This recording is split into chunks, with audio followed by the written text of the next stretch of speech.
All right. Hello, everybody. Welcome back to Ministry Revealed. It is October 4th, 2018. Yes, I have been away for a little while, but not by choice. My laptop died. No, I shouldn't say completely died. My fan died, and I had no idea what was going on. I had all my tabs, my usual 30 plus tabs ready to go, and was planning on doing a video actually the day that it stopped working. And I was doing some search on my phone and I did a couple things to test it, and I thought, okay, it's the fan. And that was last Thursday or Friday, I think Thursday. And so I had everything planned, and all of it got wiped away. So I didn't lose all of my files or things like that, but I lost all my tab notes that I had. So I was doing stuff on my phone for the last almost week, at least 4 or 5 days while the laptop was gone. But found a great guy in Calgary. I'm not going to promote the company, but a great guy. He's a Muslim guy. I didn't know that when I was calling them. Did a great job, great price. But the reason I bring it up is because obviously doing what I do, he asked me what I do, and I'm explaining to him and telling him, and we were going back and forth, and on what Muslims believe in with Jesus Christ, and it was a really interesting conversation. And he didn't come to believe or anything like that, but at the last meeting we had when he brought it all back, he gave me a hug, and it was just a really nice guy. I really appreciated it, and he did some great work. So all that to say, that's why I have been away. My son told me something about being able to put an image as in like a new video, but as an image to say what's going on. I just don't know how to do that. So I didn't know what to do or how to do it, and I didn't have my laptop, and signing in with somebody else's account and then having to delete it on my son's computer or something. I was, I'll just I'll use my sword on my phone, not eSword, right? You guys all know my favorite program, eSword. Well, I've got an Android, so I can't use this awesome program, eSword.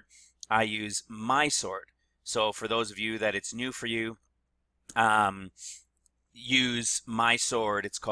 It's free, same like eSword, it's free. I promote it all the time, guys, because it's awesome. All right. So that's what I was doing. I was doing it on my phone and just doing my thing on my phone and trying to make notes along the way, and had to get back into the rhythm. Got the laptop yesterday because on Monday we had over a foot of snow. Can you believe that? Up in Calgary. Um, yeah, just crazy. September was a horrible month for weather, just crappy the whole way through. And then we start off October, boom, evening of the first into the second, and all the second to the evening was more than a foot of snow. Good thing I got a 15-year-old son. I had somebody to shovel it. So that worked out all right. So then I didn't get the laptop till late this afternoon, and was planning on doing a video yesterday, but I was just too overwhelmed. I've told you guys this before. If I go too long without doing a video with the things that I come across as they're revealed to me, I start to get really frustrated. Really frustrated because I need to let it out and put it out there. So today, with today's video, I hope everybody had a great week. I know some of you guys, thank you very much. You've been so great sending me emails and comments saying, is everything okay? So I appreciate that from all of you and your prayers. Thank you very much. We're praying for you here as well. We've got your comments and your emails. We'll be getting back. I've been doing some of the emails from my phone, but now that it's back, I will be getting back to the rest of the emails that I haven't gotten to. Some longer responses and so forth that maybe I've jumped over. And again, like I've said before too, I don't necessarily get back to every email. I don't know that it deems for sure a response, or it's something that may take a while. But rest assured that I have read them, and if I'm feeling to leave a response, I will. All right. So just wanted to give you guys that heads up. And today I don't really know. 100% of everything that I'm going to go through. Like I said, my tabs kind of just lost, and I've got an idea of what they were. But as I got going here this morning, last night and into this morning, just off I go again. So I am going to cover a couple things. I'm going to show you, a lot of you guys know about that Obama's portrait, right? That presidential portrait which was really bizarre and different from everybody else's, from every other president, right? It was a really bizarre one, and the artist actually does artwork. Like, his artwork is a lot of black women with swords holding severed heads of white women. I know that sounds crazy, but I'm going to show you that the image of Barack Obama's portrait that was done, because one of our subscribers, you guys know him really well, I just don't like to bring up the names, but you know him. It's our brother from Montreal, right? The other side of Canada from me. And he was looking at the portrait and something jumped out at him. And he's a computer tech guy, so he can, when he sees these things, he can go in and show us the detail of it. And he called me a couple days ago, and it was so exciting. I mean, there's people like Jonathan Kleck and a number of other people who have gone into that portrait and have just seen so many things hidden in it. And Obama literally asked to hide things within that image. And the reason I bring it up is because I'm going to show you what not Luke, his name wasn't Luke, I was looking at this here, what our brother in Montreal found right above the head of Obama in the green leaves. And then while I was looking at it the day after, I was looking at it closer, and I was like, well, why does Obama's gray hair look the way it does? And wait till you see the images, guys. It's pretty crazy. But when you see the image of what the gray is on the hair, it's unbelievable. You know, it goes into a lot of people, just about all the church, when they talk about believing that Obama is the Antichrist, you know, they say Satan. But what people forget is that there's 3 characters. I talk about this regularly. There are 3. There's the Antichrist and the false prophet, and then later on there's Satan.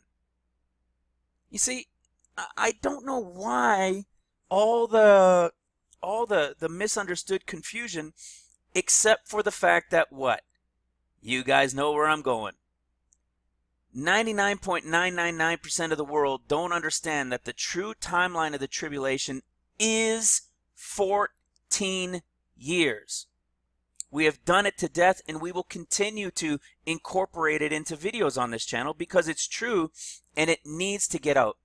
We have proven it from the beginning of Revelation till the end of the beginning of the book of Genesis, right to the end of the book of Revelation. It is 14 years.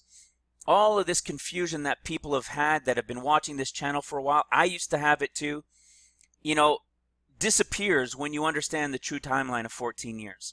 The 7 years that all the church is talking about is really seals. And those that say that the rapture is mid-trib, they're right. It's at the end of seals, right? Really at the end of the 6th seal. But they don't understand because they think the trumpets are involved, and really 3.5 years in is where the rapture is. When really it's like 6 to 7 years in. And this is why I do this channel. This is why I keep doing this, because not only was this a huge revelation of a question I didn't even have, as well as all the other revelations here on this channel that we've been led to come to see and understand as the books have been opening up. It's a major reason. And obviously more and more will continue to get released as we continue to do the Lord's will and follow what the scriptures are telling us, all right? But the reason I bring this up is because where people believe the rapture is going to be is going to be the deception, is going to be the downfall of many believers. this whole thing, there's so many things I wish people would understand. Now, a lot more understand this part, which is that once saved, always saved is a bunch of baloney. Is there an argument for once saved, always saved? There is, in the sense that if you were truly saved, you would be his. All right? So in that sense, okay. However, the rest of the millions of people that say they believe and pray twice a year or once on weekends, I'm not saying they don't believe. They're just not the ready ones, all right? But there's a whole bunch that the Bible tells us will fall away. And this is a reason for it. When the escape happens and the world is in confusion at what happened to all these people, and war breaks out, and those that are left, the hundreds of millions in the church that are left, not understanding what happened, they're going to lose a lot of hope. They're going to lose a lot of hope. And a lot of them are going to fall for the Antichrist when he comes on the scene. And, I'm going to show you today as well that many people, we've always thought, maybe it's this president or this president. We forget to look at the rest of the world, generally. Forget to look at the rest of the world and see how the Bible links us and tells us clues as to who we're looking for. And when I said before that the Antichrist and Satan, we know that they're two different people, yet when people are talking about end times, they talk about the Antichrist being Satan. He's not. Satan gives power to the Antichrist. All right? And we're going to touch on that with what I'm going to show you with the image. But for those people that are going to be left behind, those hundreds of millions of Christians that are left that weren't ready, they weren't ready believers, they weren't being obedient, many are going to fall away. So imagine the 3.5 years in, the tribulation has begun, many millions of people have died, war has broken out, there's famine, and you're approaching a 3.5 year point, and you had been to church many times, and you were always going, and you went to some of the end time churches that would teach in eschatology, and you thought, well, maybe this whole mid-trib, we're waiting on mid-trib. 3.5 years comes, greater destruction begins, and the beheadings of the Christians, when the Antichrist has power to continue 42 months, now begins. Now what are these people going to feel? Could you imagine the strength if these people don't understand, which they won't for the majority understand, what is going on? But there's going to be a lot of them that are still going to be willing to give up their lives because we find them under the altar here at the 5th seal. Right? They're willing to get beheaded. And the beheadings are going to continue through the 5th seal, right to the point of around the 6th seal when that devastation comes, when the Lord's coming with Mount Zion. Right? He's returning to Mount Zion. You're not going to physically see him for those that are here, but this is the time when the rapture happens. 144,000 are sealed, then the rapture happens. All right? And they go to paradise on the mountain. All right? So this is why this is so important, the 14 years. There is a 7 years.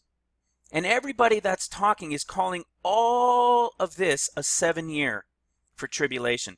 They've thrown the trumpets in with the seals and said 3.5 years, 3.5 years. Right? Jesus does return at the end of the seals. And he starts the beginning of trumpets on Mount Zion, and the 144,000 are sent out. Right? They're sent out into the earth. Yeah, they're doing things here for the bride, for the church, right, for the rapture. But then they're going to all be on Mount Zion. See right here on Mount Zion with the Lord. Just like we see in Revelation 14. And then he's going to send them out, and they're going to go out for 3.5 years, casting out demons and everything. Like Luke 10 says, which we're going to touch in. After those 3.5 years, they're going to return to Jesus right before the first woe, the 5th trumpet blows. And Jesus is going to give them power over serpents and scorpions, and nothing can hurt them. Nothing of the enemy can hurt these guys. All right? And he says, and I saw Satan cast down like lightning from above, right? From heaven. Right? And then the woes begin, and this is the final 3.5 years where they're here on the earth still working for Judah and bringing people to the truth of Christ. for Judah. Okay? So there is this 7 years that the church is talking about, but they've mixed up the understanding by throwing it all together. And when you understand the 14 years, which is why our USB program that we our USB ministry that we have here, which is revealing the truth of the 14 years, is so important. The 3-part series for those that are new. We have a 3-part series called Operation 14 Years. That's why it is so important. For those that are going to be left, right? The once saved, always saved. If the once saved, always saved was real, check this out, guys. Why would the parable of the sower, right, of sowing the seed, think about that parable. I wanted to talk about this over a week ago, and I forgot to include it. Think about the parable of the seeds, the sower of the seeds, right? Throws some seed, it falls among the thorns, and when they have heard, they go forth and they're choked with the cares and the riches of this world, right? Like Luke 21:34, I believe, talks about, right? This is where we definitely don't want to get caught in. We want to escape all these things, right? So there's a whole piece about the sower, right? Some is thrown on the rocky ground, it doesn't take root. Some is thrown among among the gravel or the rough or in the weeds and so forth, and it starts to grow and then it gets choked out. And then there are those that fall on the fertile ground, and those are the ones that take root. All right? If you think about that, you can go in and read it all, but if you think about that parable, it throws once saved, always saved out the window. Because when those seeds are scattered and they take root even amongst the thorns, what does that mean? It means these people believed, but as life got in the way and they wanted more riches, and being a Christian was a hindrance, and spending time with the Lord in prayer and repenting for my sins, it just became a burden. It just, I'm too busy. Were they Christians though? Yes, they took root. But then they got choked out and they decided to go be with the world. Right? What about those that fall on the rock? They take a little bit, they start to grow, and they're all excited in the beginning. Did they say, I believe in Jesus Christ? Absolutely they did. Yet a wind comes and boom, blows it away, and they're gone. Right? They're excited for a little while, they're gone, and you never hear from them again. Do you think that's the bride?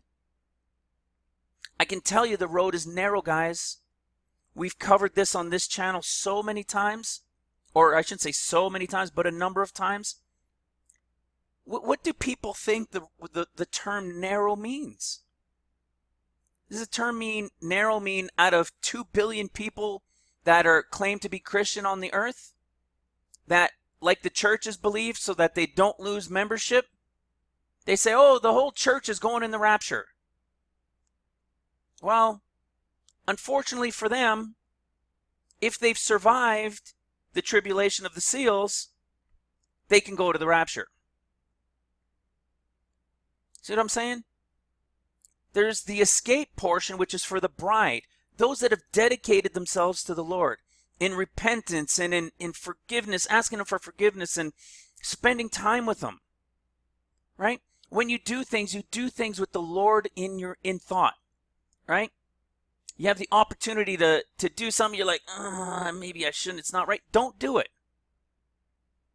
Does it mean we're perfect? No.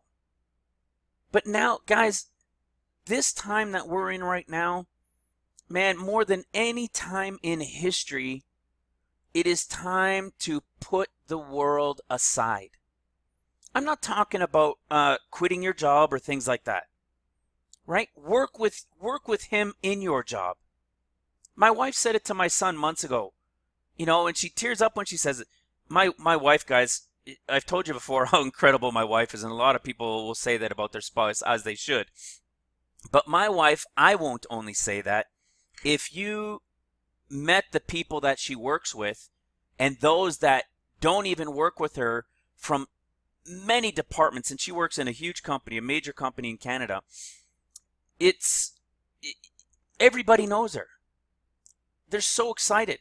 The whole floor of an office tower downtown, it'll be quiet. Engineers and so forth working there. She's not an engineer, but they're in there working, and boom, she's moved into that department to help with some things, and the whole thing lights up. Everybody's, hey, how are you? How are you? Oh my goodness, you're back. Oh, thank goodness you're back. You know, she goes in and she does everything knowing that it's for the Lord, to represent him. Man, I wish I was good as her when I worked, right? I mean, it's incredible, but that's what he's looking for, and right now more so than ever. It is not a time to be messing around. All right? So, today I'm going to show you that picture with Obama and show you what our buddy in Montreal found, our brother in Christ found, and then I'm going to show you what I found as well. And we got to remember that he's sitting in the garden, right? On the throne, on his throne. Okay? And then what I want to do is I want to come back in here and we're going to look at this again in Luke 21. But I'm not going to go like a super long one because I haven't been around for a little bit. But I'm just going to do what I do, keep it within the same time frame. If I know it's going to get a little bit long, I'll just stop and we'll plan for the next video, probably not tomorrow, but within a couple days. All right? So, because I wanted to get into this as well. So we'll touch on that. But first, let me show you what I'm talking about with Obama's picture. All right? This is the portrait. Oh, see, this is bad for me. Eggnog is now available in stores. You guys remember from last year? I love eggnog, and eggnog with coffee or espresso. Oh man, I love it. Keeps me warm in my cold garage with this crazy weather. So when you look at this picture, this is the portrait that Obama had done. Really bizarre, isn't it? Very, very bizarre. All those presidential portraits, they're all kind of classic looking, and then he does this. It's been spoken about here. It looks like he's got a baby finger, right? This doesn't look like a pinky. Look at the length of it. So it's like his pinky is tucked under there. So people are like saying, see, well, where would his thumb be? His thumb is on the other side of his hand, of his arm. All right, so it looks like he's six-fingered. And then people have found so many things in the greenery. It's really quite incredible. Jonathan Kleck has a whole bunch. Well, Jimmy was looking at the picture. And he didn't. This isn't a picture, guys. That's just from a cropped one from somebody else's online. This is from the original one that was posted. All right. Well, Jimmy was looking at it, and something caught his attention. What caught my attention was his hair. I thought it was really bizarre that the gray. Look at how the gray is. Right. It's kind of patchy, which was bizarre. And we know that he wanted to hide things in it, right? Like I said earlier. Well, Jimmy found something. Oh, sorry, I said his name there. Now you know. But you know who Jimmy is. So Jimmy, and if you don't, well, he's our brother from Montreal.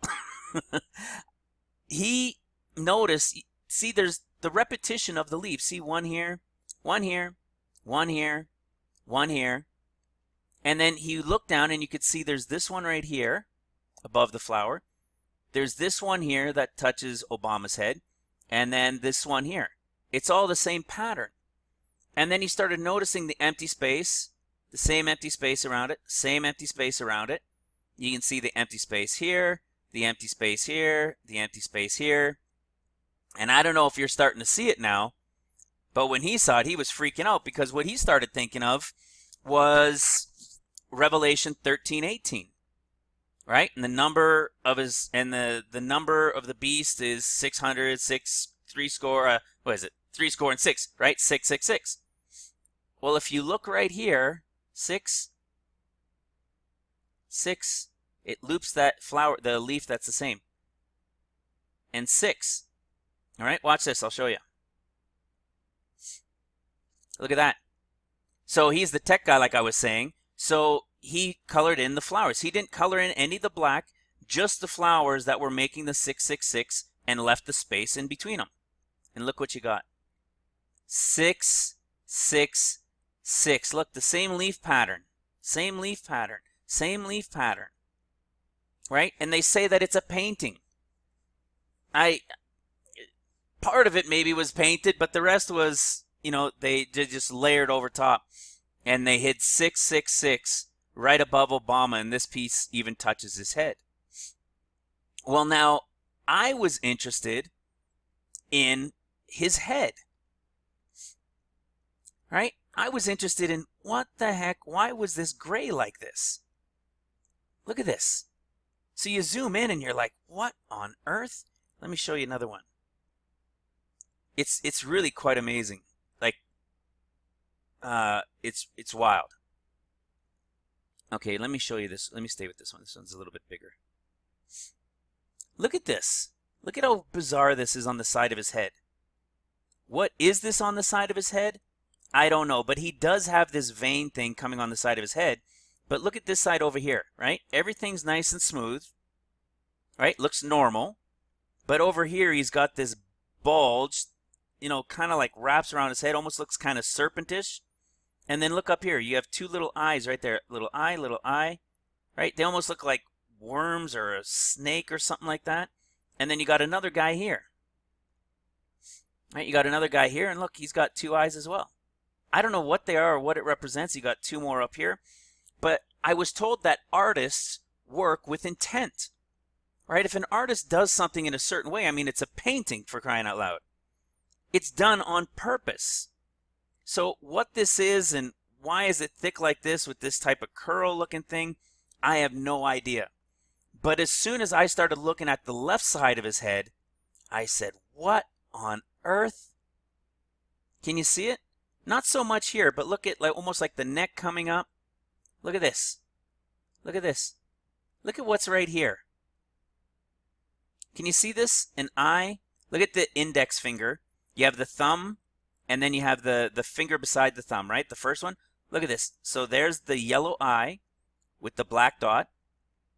There's the yellow eye with the black dot. There's a snout. See the snout going around? Almost kind of a little bit heart-shaped like a snout, right? Right there. And you can see a nostril right there. There's the black. There's the lighter black of this nostril. Look at this, like a mouth is open right here. And orange type color right here, blowing out like fire. What? I'm telling you, watch this. You guys need to go to the picture for yourself. See, when you pull out a little bit, you can see it even more clearly. Like, look at this thing even too. This is weird, right? Like Obama, we know there's so many mysterious things about Obama that we've never known, and that's why everybody keeps saying Antichrist, Antichrist, Antichrist. But why do people keep saying Antichrist, Antichrist, Antichrist? Because they think the Antichrist is Satan. But he's not. The Antichrist is given power by Satan. And Satan is Satan. All right? So, what is this all about then? Well, if Obama isn't the Antichrist, who is he? Because we know he's somebody. He is one of the bad guy characters in the end in some way, whether it's one of the 10 kings or what the case is. But I mean, over all these years, the things that he has said and that he's done and these mysteries and everything else going on, many, many, many people have spoken about it.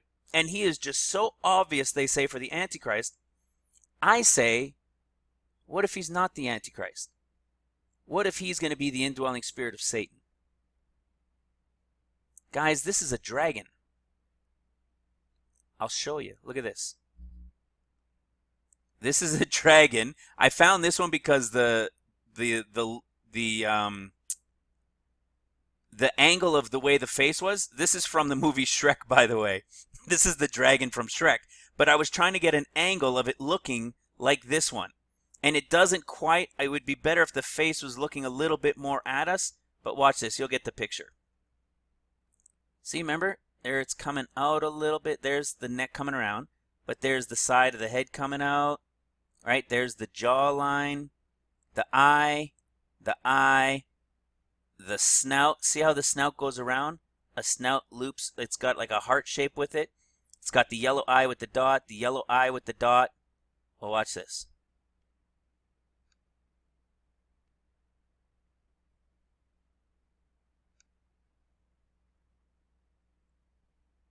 There it is. Obama had drawn on his head in the gray of his black, with his black hair, a dragon. Look. See it?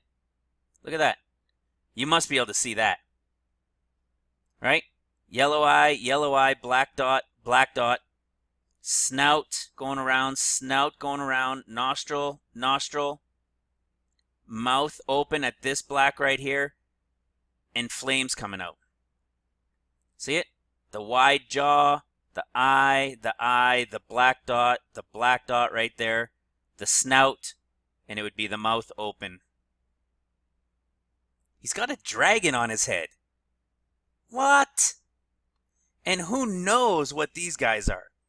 Are these beings or a representation for the Antichrist and the false prophet? I don't know.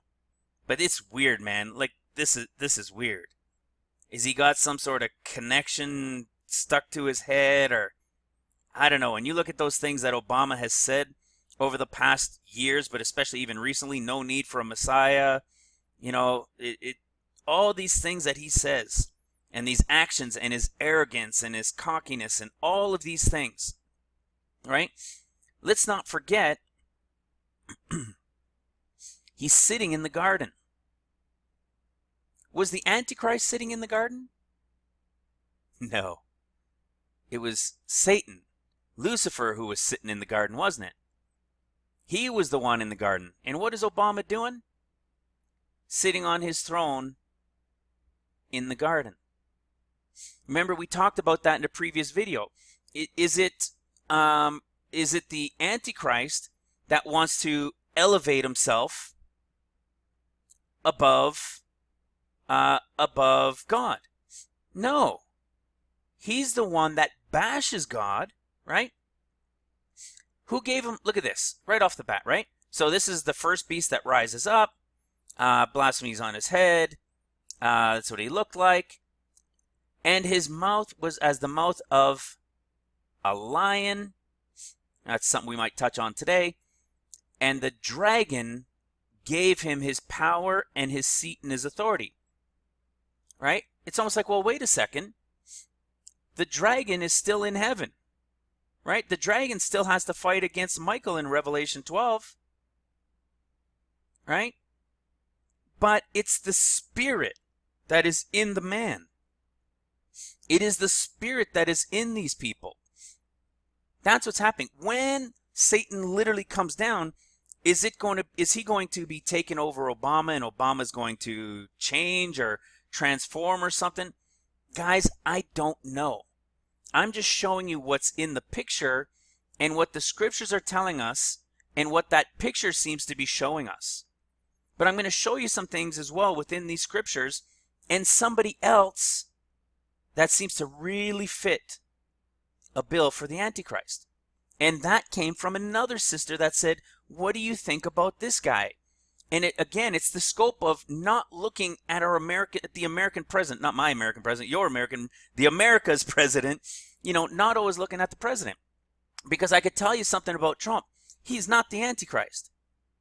The Antichrist is Muslim. Period. The Bible tells it to us. Right? We've gone through it.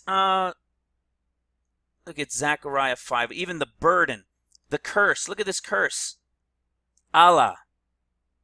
The curse that goes over the face of the whole earth. The word means Allah. All right? So, we're going to look to see what it says about him. Well, even right off the bat right here, the dragon gave him his power. Right? And his authority.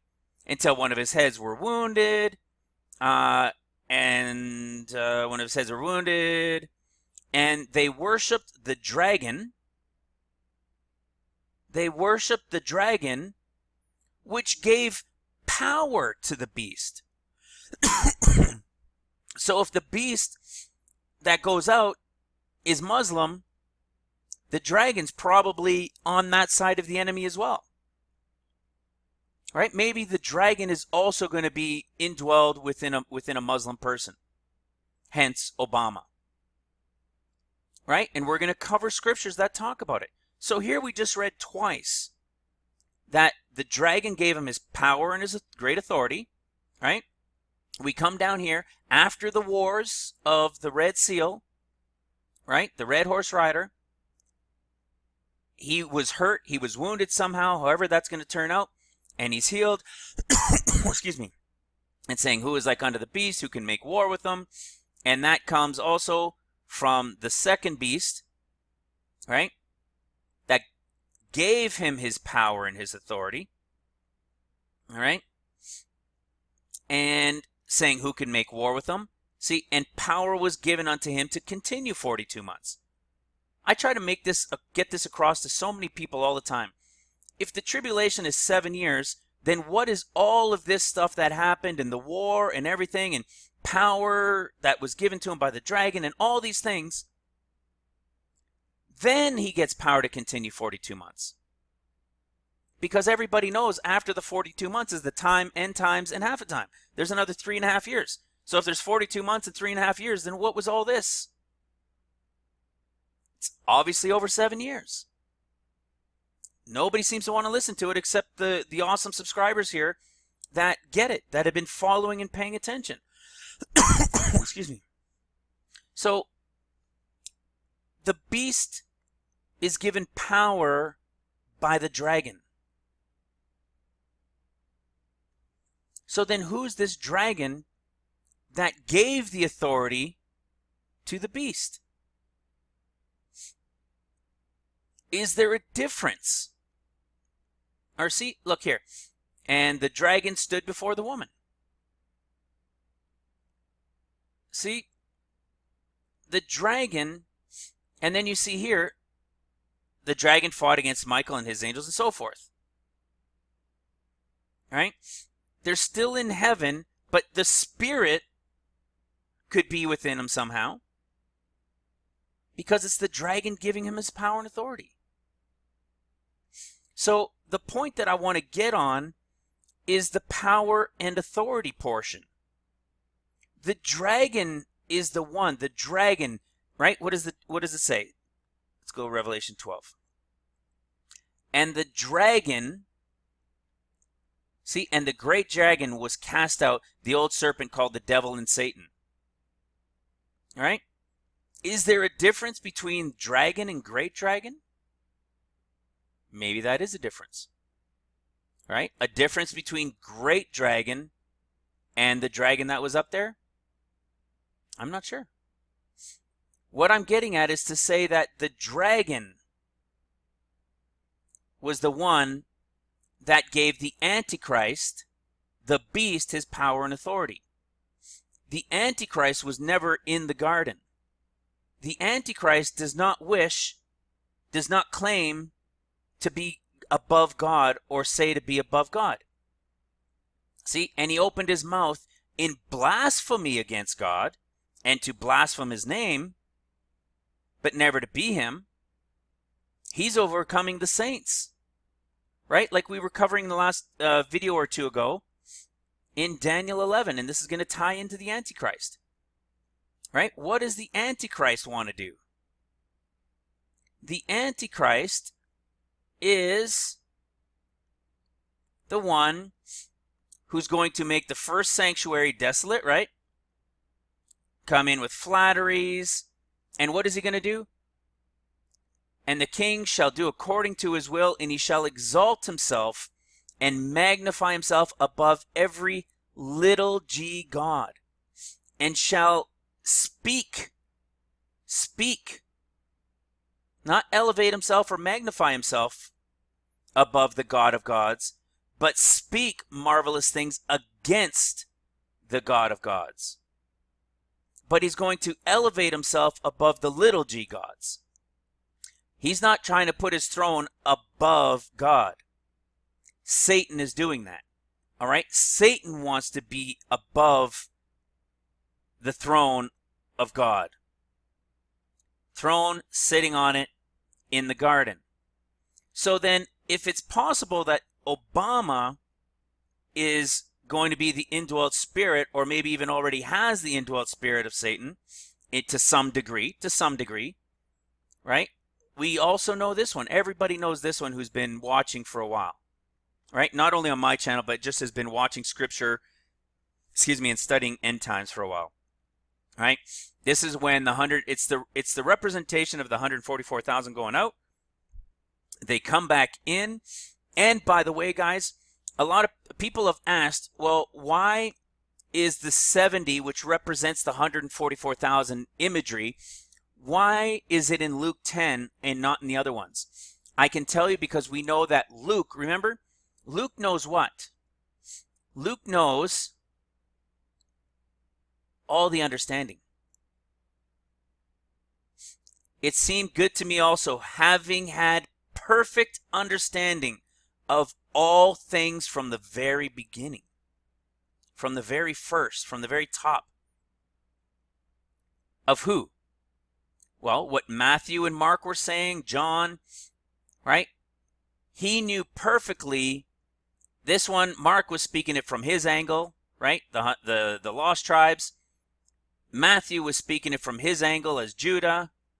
Luke was speaking it in faith, but having had perfect understanding of it all, right? Luke never met Jesus. He wasn't around with Jesus. Luke is all faith, guys. Right? That was from a subscriber that sent me that too. You know, what do you think is it that Luke because he was all faith? That's right. He never saw Jesus. He went on pure faith from hearing Paul and following Paul around. All right? And the Lord gave him perfect understanding. So what is Luke doing? He is speaking to the bride, but incorporating things from Mark and Matthew as well. Which is why in the discourse, you see things that are for the bride spoken to, and you see parts where he says, and he said unto them, where he's letting us know that he said, it's as if he overheard Matthew and Mark speaking. All right, but we know he wasn't there. But he's saying it because he's got the perfect understanding. He's going to give everything in proper order. We're starting with who he's addressing, which is those who are of perfect faith. Those who have the faith and are in obedience and submission and repentance. But he also understands Mark and Matthew. And he tells us, right? They declared it.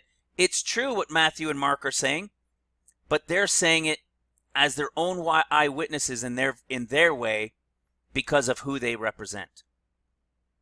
So Luke is going to be about the bride mixed within it, and it's going to have some of Matthew and some of Mark and their angles from the point of the bride to help them with understanding. That's what's going on.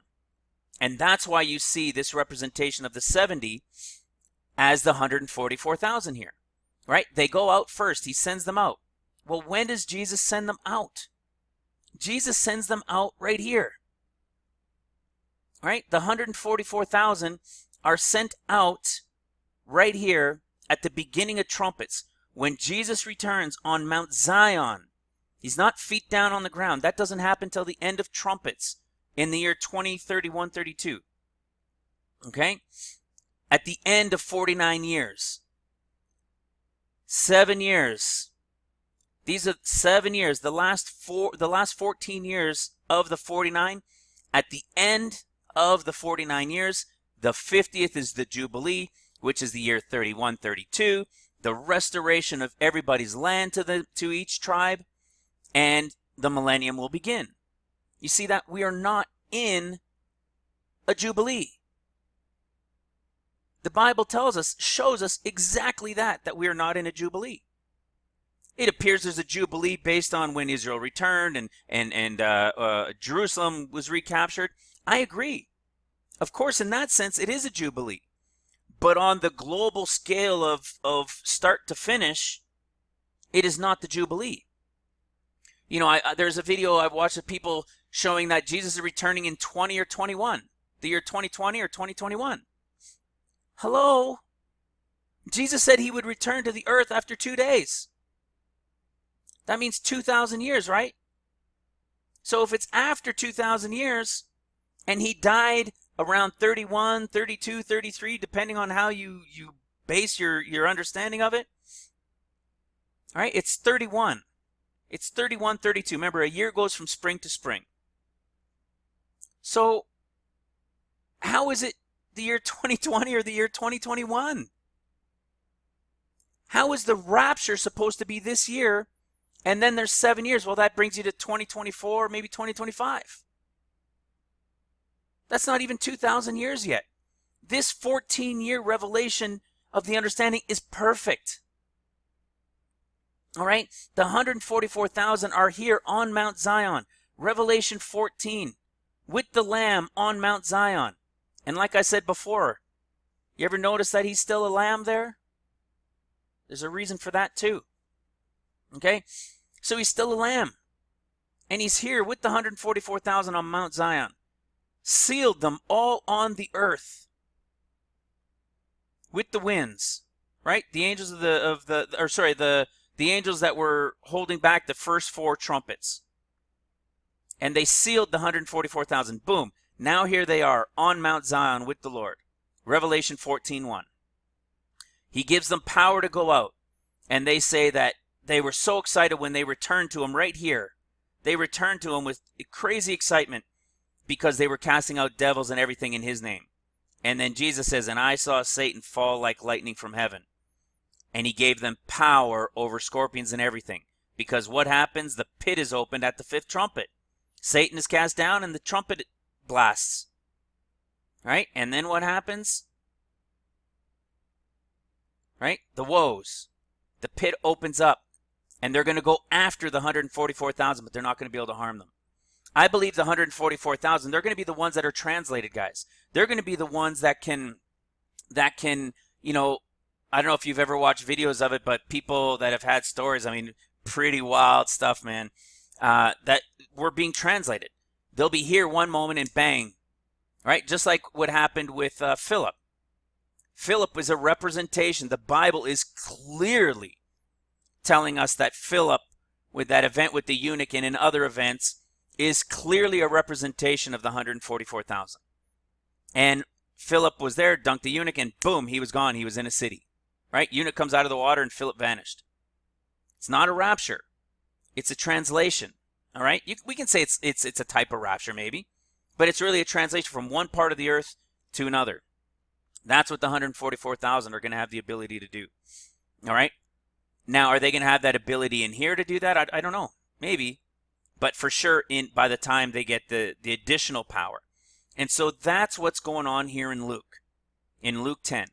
So when they return, see, now they've returned. Now, why does it say 70?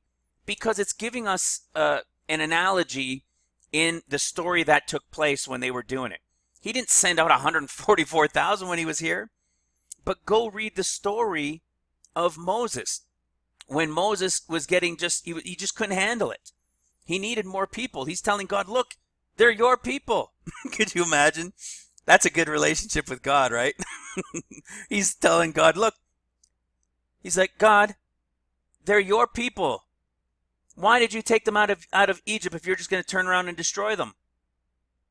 Come on, give me a break. I need some help here, right? Crazy. And he gives him 70. And when you read the story of the 70 that he gets, what happens is 2 others stay behind in the city. You see that? That's the representation of the 2 witnesses. The 2 witnesses are also right here is where they begin their ministry. See, I've got it right here. Up here, 2 witnesses. Jerusalem is getting rebuilt, Daniel 9:25. And you've got the 144,000 that are going to be the ones sent out. But there are literally going to be 2 witnesses, and there's going to be the 144,000. I believe Moses represents one group, and I believe Elijah represents another group, like half of them, right? One is going to be head over one is going to be head over the other. And they stay in the city. They protect the city. They're like a wall of fire. Anybody that wants, well, Jesus, I believe, is the wall of fire, but anybody that wants to come against, these guys are going to deal with them directly. Anybody trying to come against them. All right? Until the time that the pit is opened and war breaks out between Satan and these two guys. All right? And then Satan kills them at the end of the sixth trumpet. Okay? We've covered that before. So when we look here, when the 144,000 return to Jesus again, they're so excited. This is now mid-trumpets. This is before the fifth trumpet, or right around the point of the fifth trumpet, which is the first woe, when Satan lost his battle and is cast out of heaven, all right? And the pit is opened up. And this is what Jesus says. See, look, and he said unto them, okay? And he said unto them, because, see, isn't it funny how that works? Just like I was telling you guys a minute ago. There's a reason why Luke says in his discourse, as we were talking about a few minutes ago, and he said unto them. Luke's group, the bride, his direct group that he's addressing, that he's a part of, is not going to take part in any of this, any of the tribulation. We'll be here for the earth-shaking events that kick everything off, but we will not be here for the war. All right? Right before it begins, we're out. Okay? But it's telling us a sequence of events, and it combines both, because it's speaking to Matthew's group and Mark's group. Okay? So there's a combination of how it speaks. And then when we get down here, there is no, and then he said unto them, and yet it is spoken of differently than Matthew and Mark's, which means it's probably addressed to the bride. And we keep going, and we could see down here, this is probably addressed to the bride as well. But by the time we get down to the lesson of the parable of the fig tree, now he said unto them. See that? And then here again, there's no more saying unto them, and this is, take heed, don't get caught up in the cares of the world. You know, you want to be found, watch and pray always that be found accounted worthy to escape all these things. You see, so we got two places where with black letter words he jumps in and says, and he said unto them. All right? Watch. Listen to what he says. So they come back, they're all excited. They're now right around the fifth trumpet time. And Jesus says unto them, I beheld Satan as lightning fall from heaven. All right? Well, Satan as lightning fall from heaven. I was going to bring it up, but I don't have it ready. So I'm just going to leave it. If you guys go look it up, but for those of you who have been watching for a long time, just not my channel, but just in general, know what this is saying. I beheld Satan as lightning, which in the Greek, I believe it says barak, right? Fall. So lightning is barak, from is o, and then heaven, or you can say above, is bama. Barack Obama. You see, I saw Satan fall as Barack Obama. This isn't something I discovered. It was discovered years ago by people when Barack Obama came on the stage. All right, because they knew what the translation meant. You can go look it up for yourselves. You'll find it right away if you've never heard of that. So, you see, Satan as Barack Obama. But the world in churches and those that are watching and those that teach online that are believing 7 years, they keep saying that Obama is the Antichrist. Well, all those people that teach and believe that Obama is the Antichrist also know this verse very well. One problem is they don't know where it applies because they only understand 7 years. You see that? The second piece of it is because they only understand 7 years, they jump and they throw Satan in as the Antichrist when he's not the Antichrist. He gives power to the Antichrist. So you see what I'm saying? Satan,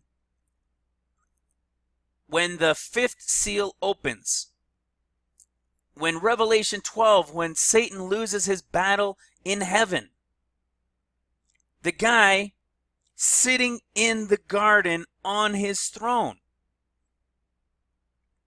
with an image of a dragon breathing fire on his head, 666 above it in the bushes, and many other things in it. See what I'm saying? Craziness. I still like this one. Look at that. See it? Eye over eye, snout over snout where the mouth is. Look at that. It's perfect. I love it. Crazy, crazy, crazy. But now let me show you something, right? I probably won't get into that other Luke stuff right away, but we'll see. Let me see if I can finish this off real quick. Let me show you something about Saudi Arabia and what the scriptures are telling us. This king in Saudi Arabia, he's the new king, right? Well, newish king. He's been king since 2015, right? January 2015, he became king of Saudi Arabia. When he became king, he was 79 years old. He's now 82 years old, all right? One of his sons that I'm going to show you, Mohammed bin Salman, he is the heir apparent as of 2017. And I'm going to show you some stuff about this guy in the scriptures. Watch this. This is something that I've wondered for a while. And guys, I don't know that it is for sure this group of characters. I'm just pointing out what scriptures are telling us, all right? First of all, look, against the realm, which is the kingdom of Grecia, which is also, look at this, also a place of Arabia. I had no idea. Since when does Grecia have a representation of Arabia? You know, why Persia up here? This is all to do with the kings and the separation that had taken place, and some to the north and to the south. And all right, but watch this. Watch something here about this king. Watch this. So this is about the king that would have been before him. Okay, so Daniel 11:20. Then shall stand up in his estate a raiser of taxes in the glory of the kingdom. Right? Saudi Arabia is a kingdom. Okay? So in his estate, so this other guy that would have died, the new guy that comes in is going to be a raiser of taxes, but within a few days. What do we know about days? They could also represent a year biblically, all right? You have to use discernment because there are many meanings. But this one is speaking about a few years. Okay? But within a few years, how are you going to raise taxes in a few days? You see what I'm saying? So the representation is within a few years, he shall be destroyed. He shall be destroyed, broken, right? Destroyed. But it won't be neither by anger nor in battle. Okay? We don't know necessarily. It doesn't say how he's going to destroy, how he's going to die, but he's not going to die in anger or in battle. All right? So not in anger in battle. So you would say, well, maybe by natural causes, right? Somebody who's older. See what I'm getting at? So somebody who's older. Well, anger could also be, look, remember the nostrils? God's 2018 nostril, the explosions, the whole earth going into convulsions, right? Maybe his few years last past the beginning of the earthquakes and the major volcanic devastation that is going to begin this year. Not like anything we've seen before. Millions of people, or at least hundreds of thousands of people, are going to die. It is going to be global chaos. Okay? And it says, though, nor in battle. So not during this anger. All right? So he's not going to die in anger and somebody kills him, nor is he going to die in battle or in war. But the anger could also mean like we're looking at for 2018, those nostrils exploding, right? And the earth quaking and so forth. And nor in battle. Which is what? Well, of course, battle, right? In war. What is war? The red horse rider, right? When war begins. So he's not going to die because of the earthquake events, nor is he going to die during the battles, right? During the war that breaks out, okay? But he's going to die within a few years.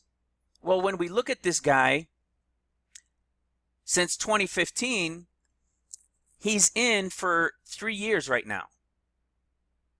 Right? It'll be close to 4 years, but he's 3 years right now. And he's 82 years old. His successor is his son, Hamad bin Salman. Now let's look into this guy. We've seen this guy's face, haven't we?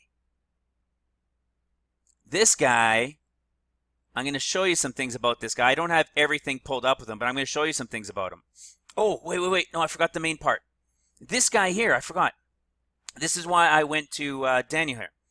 You know, we talked about how he's not going to die in only a few days. Well, that doesn't say anything. The biggest clue is right here in taxes. I've always wondered about this part, a raiser of taxes. I mean, you look at whether it's America or Canada or Europe. I mean, come on, just about every president and every prime minister going in just about is a raiser of taxes. So this can't be anything about somebody who raises taxes more or is taking them away and then the next guy comes in and raises taxes. I believe it's got to be something specific.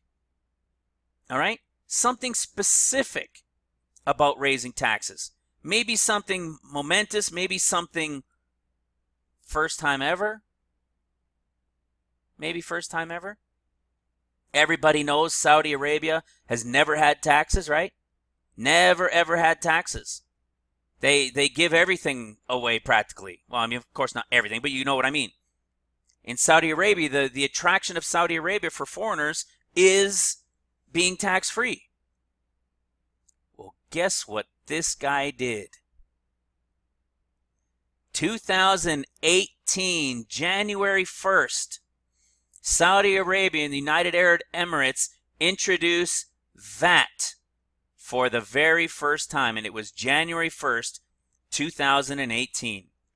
Value added tax has been introduced in Saudi Arabia and the United Arab Emirates for the first time. Yes, for their first time in history. The 5% levy is being applied on major goods and services and so forth. See, Gulf states have long attracted foreign workers with the promise of tax-free living. Not anymore. Not anymore. This king, who is during the kingdom of great riches, right? Their houses are bigger than the biggest hotels in Vegas, right? A raiser of taxes. In the end days, there shall stand in his estate a raiser of taxes. In the glory, right? In the richness, glory of the kingdom.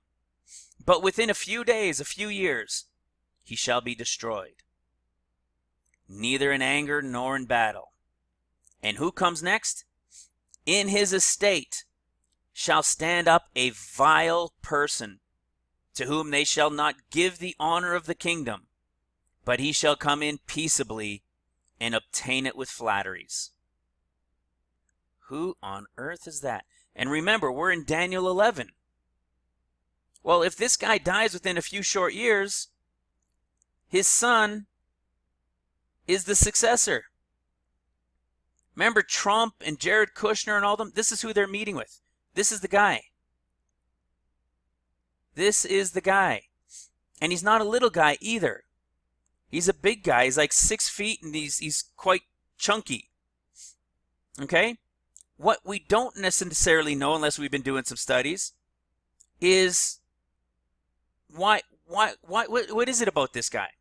Well, this is the one that they're doing the deal with. You know, Saudi's oil is depleting rapidly, right? And they're nervous. So he's been doing all sorts of things. Interesting that he's got Saudi Vision 2030. That's him as well. He's introducing to build this city that's about to start, if it hasn't already. A massive city of the future that probably you can only get in with a chip, and I'm serious when I say that. This guy, by the way, is 33 years old. Just by chance, he just so happens to be 33 years old. He spent $450 million last year on Leonardo da Vinci, his painting of Jesus Christ. The most expensive painting ever, probably funding money and siphoning it through to somewhere. This guy bought it. The largest, the highest price painting of anyone in history. And he's 33. And if he's going to be working with Europe, well, guess what he bought? I think he spent $300 million or maybe more than that on an old, like a Vanderbilt or something like that, a massive estate up there. And many people in his nation weren't happy with him doing that. Look what else it says about this guy. All right? He's known as MBS, okay? The Crown Prince of Saudi Arabia is also serving as Deputy Prime Minister, President of the Council for Economic Development and Affairs, and look at it, Development Affairs, and the Minister of Defense. The world's youngest office holder at that time, being described as the power behind the throne of his father. He is the youngest and was the youngest Minister of Defense of any nation on earth. Right? What else does it say about this guy? Oh, where's that word? If I remember where it was. Shoot, I don't remember it was. But you guys know this word. About being stout. Right? Abomination of desolation. Right? This is going to be that first abomination of desolation. And I don't have this prepared for you, but guys, see, because this misunderstanding of 14 years compared to 7 and so forth, people, and believing that when the temple is being built, that it's the Antichrist that does it, that it's the Antichrist that signs the covenant. It is not. Right? Such as do wickedly against the covenant. He wants to come in and go against it. See, them that forsake the holy covenant, go against the holy covenant. See, he is against it. See, and his heart shall be against the holy covenant. And there's a word for the Antichrist too in a lot of these, or in a couple of these descriptions, and many of you guys probably know about it, where he's described as stout. Right? Like a husky guy, a bigger guy. All right? It means stout. Well, he is a stout person. Absolutely. This is the deal that they're working with. The Saudis, through him, want $1 trillion valuation on the oil companies, on their oil company. So Kushner and them are doing it, and they got their valuation. They needed to raise, I think, $200 billion. So you're going to see this guy, they're going to go public, and it's going to have a $1 trillion valuation with a T. Power behind the throne. I would say his father is going to remain in office during what we saw. Right? Nor in anger. I believe the anger is what is about to begin in 2018. He won't be affected by it, nor is he going to die in the battle with the Red Horse Rider. But he's going to die probably of old age afterwards. And then the son is going to take over. I don't know if he's a vile person, but the Bible tells us he will be. And that they're not going to give him the honor of the kingdom. We already know a lot of them don't like him for some of his purchases. Oh, come on, almost $500 million for a painting of Christ? What? Do you see how things are setting up? You understand what's happening on the other side of the world? King of the south and to the north, and you see all that coming together? That's what's coming. I believe there's a very good possibility. I'm not saying absolutely, thus saith the Lord. I'm not saying that. I am saying this guy more than anybody needs to be paid attention to for those who are going to be here during the tribulation. We're not leaving this, like I said before. This isn't really so much for us. This is just to get an understanding and to leave information for those left behind. He's the one, in my opinion, that most definitely best suits the bill. He's working. He's making it more modern in Saudi Arabia. Women are now able to drive, right? There's schooling. There's all sorts of things, right? Ban on women drivers. See that? There's many, many, many, many things that he's opening up, almost like America did in a way, right? Let the women drive. Let the women work. Boom, more taxes, right? His dad just raised the taxes for the first time in their history. And then after he dies, he's in charge. And the Bible says the vile man will follow him, will precede him. And this guy is the one, if it's him, is the one that's the Antichrist that is going to elevate himself, or try to. He's going to magnify himself above all the other little g gods. And what do we know about the Antichrist? He's going to be given power by the dragon.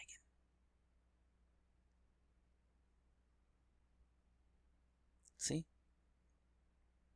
He's going to be given power by the dragon. But they're also going to worship the dragon. See, and this is what I wanted to get at too, just in closing. With Obama, they're going to worship Obama and they're going to worship the beast, right? The Antichrist. But they're coming to worship the Antichrist because the dragon gave him his power. And they love the dragon. And the dragon is saying, this is the guy. This is the guy. This is who you want. You see that? And that's why they're worshiping him as well. Imagine, guys, when Christians are out of the way, when the bride is out of the way, and the seals begin, all right? Bride is out of the way, tribulation begins, all right? The red horse rider goes out, war begins, power is given unto him to take peace from the earth, all right? Peace is gone from the earth. You see that they should kill one another. And by the way, you could see that, I think, oh man, there's so many things I was going to go down, but I'm going to do that for the next one.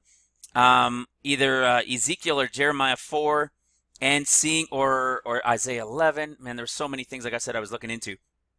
That this whole thing that they should kill one another, right? Well, we know where they start killing one another. Matthew, Mark, and Luke, doesn't matter whose discourse you go to, it'll explain it to you. Right? What shall the beginning of these things? Nation shall rise against nation, kingdom against kingdom. War breaks out. This is the red horse rider. Right? So when the peace of the Christians and the Holy Spirit are gone, and war breaks out and people are killing each other and just devastation happens amidst all of the craziness of the earthquaking events and volcanoes and so forth, and maybe stuff falling from heaven like meteors and so forth. The Christians, the repentant, watching, spending time with the Lord, loving Christians are gone. When the rest of them start to realize what has taken place, and they're willing to give their life for Christ regardless of being beheaded, which is what the Muslims, which is what jihad does. Not the Muslims, but the jihad portion of it does. Look at all the nations in the world. Muslims have been flowing into them like crazy. Who do the liberals stand for? The liberals love the Muslims. Right? Or say they love the Muslims, I should say. Right? They're in support of them everywhere. And I'm not saying we don't love them. We should love them, of course. But they're the ones standing behind them. But when it comes to their Christian fellow citizens, what do? They deny them and say they're all a bunch of nut jobs. Get them out of here. Can't wait till they're gone. So who do you think the left is all going to side with when chaos breaks out? And when a Muslim leader takes the realm and becomes leader of the free world? Do you think they're gonna say, "Oh, you poor Christians"? Well, we do know what the Bible does say. There's gonna be people giving them flatteries. Oh, oh, oh, poor you, and do nothing for them.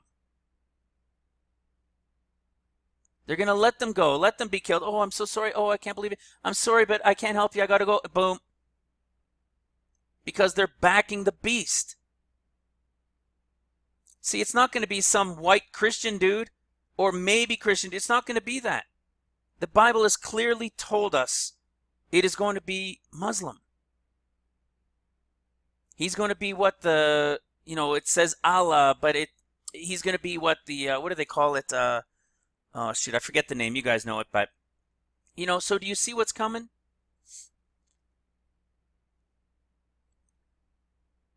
If anything, guys, the dragon. Hence the portrait on his throne in the garden. Why the purposeful look of that sixth finger? I mean, whose pinky is like that, right? That long, looking like another finger, right? They made it to make it look like it was under there. Why? 6 fingers. The Nephilim are coming back. When Satan loses that battle in heaven, and I promise you I'm almost done. When Satan loses that battle in heaven and he's cast out, who do you think's coming with him? The Nephilim. The Nephilim, the giants, will be returned. Guys, do you understand how important all this stuff is? Right? What does it say? Matthew, Mark, or Luke? It'll be during the time of Matthew. But you'll find it in all of them. This should scare the pants off of everybody. If anybody slightly believes in Christianity, when they read this should be what scares them the most. Where is it?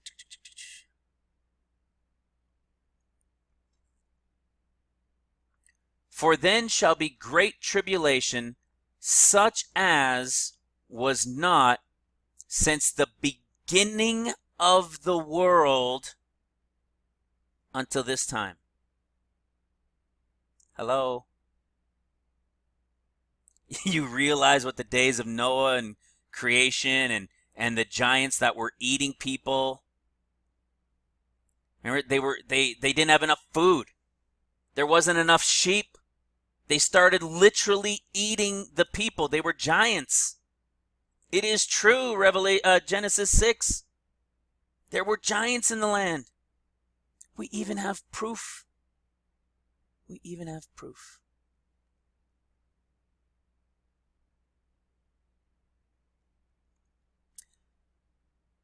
(2028) 29, 30, 31. Remember, Zechariah is 14 years. Hosea is 14 years. These are the last 14 years to 2031, which is 31 into 32. All right? This is 2028 when the 5th trumpet opens. Jesus is going to, see, look, even tells you right here, he's going to break his covenant because he's going to cut himself off. But look at what it says. Then said I will not feed you. That die, let die. And that be cut off, let it be cut off. And let the rest eat everyone the flesh of another. You should be afraid. Scares the out of me. Every believer will be gone before this time. Unless you came to believe, 2025, there's Gentiles or Jews that have come to believe in this point. Because you got to remember, there will be Gentiles, but they're going to have to follow Jewish ways for the most part. Not completely, but, there's an explanation we've talked about before. They will have to follow it for part of it. And hold off on some things as well as believe in Christ. But they're going to come to be with the Jews. Those are called the corners and the gleaning. Bride goes at the first fruits. Rapture of the church is the main harvest. And then there's the corners and gleaning that are here till the end, if they survive through this stuff. Right here. Satan is cast out of heaven. Pit opens up. There'll be giants on the earth. And what does it tell us? People eating each other. Guys, the scriptures are perfect. I'm so happy, guys, I'm not happy about having to deliver the message so much, but I love being able to show you guys and being able to reveal these things that are just unbelievable, right? This was just to say that, look at this. The populist measure was framed as an initiative by Crown Prince Mohammed, right? That's the prince, the young guy, 33 years old, often known by the initials MBS, who is expected to take over for his 82-year-old father in the near future. You better believe it, near future. That man is about to go. All right? But guys, I was saying, I really appreciate just you guys listening. I appreciate you guys, understanding and taking the time to go follow these scriptures. I know my videos are long, but they are long for a purpose. All right? To some, they're not long, and to others, they can be long because not everybody has a lot of time. But to everybody that doesn't have that time, that are watching, thank you. It is worth it. Go and see that these things be true that I'm showing you. Don't take my word for it. Go look into these things for yourself. All right? I'm here to show you and to reveal and to leave an understanding behind with these USBs and with you guys. Some of you guys have done websites and have posted the feeds, have posted some of the videos and the tribulation timeline. Man, that is awesome. That is awesome. You guys can send people to them. There's videos there. And I'm not saying you only have my stuff, but you have my stuff in with it as well. I tell you guys, and I've told you before, please do not put my videos of the 14-year understanding and so forth with videos of people teaching 7 years. I just don't do it. All right? Either you take mine down or you take those people's 7-year teachings down. All right? It'll confuse people, and the 7 years is wrong. Is there a portion that is 7 years? Yes. But the way they teach within it is also wrong because they're combining all 14 into 7, which is wrong. They don't understand that Jesus is returning on Mount Zion, right? Midway through, after the first 7 years. He's going to be on Mount Zion, however that's going to look. He's going to be here for 3.5 years, and then boom, he's going to finish his 7 years because his first ministry was only 3.5. He's going to finish his next 3.5. He's going to cut himself off. His 7 are complete. Satan is cast down. He has that short time, and then it's over. Then he'll come down, feet down on Mount of Olives. All right? So, I appreciate it, guys. I'm just going to, I'll end up just keeping blah, blah, blahing all the way through because, I just love it. I hated being away like I was.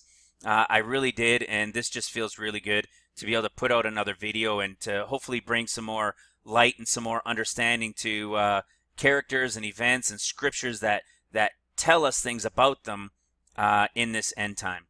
All right, guys, I love you guys. God bless you. Keep watching, guys. We are so close. Kavanaugh gets in, and it is going to hit the fan, and it's going to bring in all of this stuff. But don't forget, we are waiting for that peace deal. It is the peace deal. There's going to be a shaking of the earth. Israel is going to be surrounded, and bride is gone. I believe that'll be at that 40-day point. All right, we'll deal with that more in the next video. With that, guys, I love you. God bless you. Thanks for watching, and we'll talk to you soon. Bye-bye.